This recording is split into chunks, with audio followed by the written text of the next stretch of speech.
Çocuklar, buyurun bakalım. Hoş geldiniz. Sefalar getirdiniz, şeref verdiniz. Buyurun geçelim.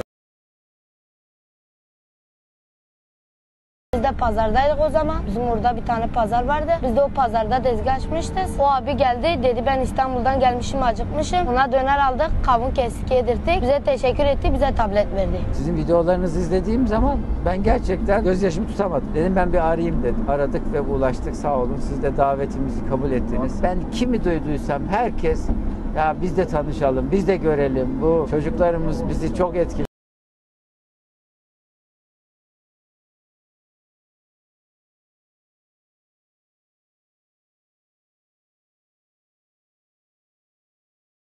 Siz şimdi belki de bu duyguların ne kadar önemli olduğunu bütün topluma, bütün Türkiye'ye, belki de bütün dünyaya bunu haykıracaksınız yani. Ama siz bunu gösterdiniz. Yani.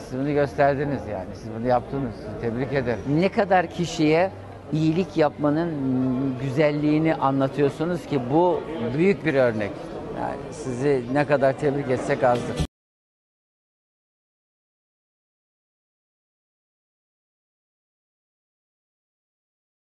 Çocuklar bir önce kendi isteklerini sordu tabii. Bizim amacımız zaten İstanbul'un tarihi turistik mekanlarını gezmek.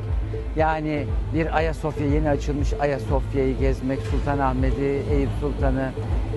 Biz burada tabii Dolmabahçe'yi gezmeyi, Kız Kulesi'ne götürmeyi, Yerebatan Sarnıcı'nı gezmeyi, İstanbul'un tarihi turistik bazı müzelerine götürmeyi düşünüyoruz.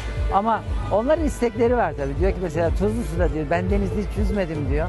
Orada diyor bir nehirde işte bir güzel böyle bir gölet gibi bir yerde yüzdük diyor. Denizde yüzelim. Hatta yarın sabah çıkalım diyor. Dalgıçlık yaptırmayı düşünüyoruz. Eğlence mekanlarına götürmeyi düşünüyoruz. Tiyatroya götürmeyi düşünüyoruz. Diyarbakır'ın dışına çıkmadık diyorlar. Bu kadar gönlü zengin evlatlarımızı İstanbul'da dört dörtlük bir hafta geçirmeyi düşünüyoruz. Ne istiyorsalar onlarla birlikte yapacağız bunları inşallah.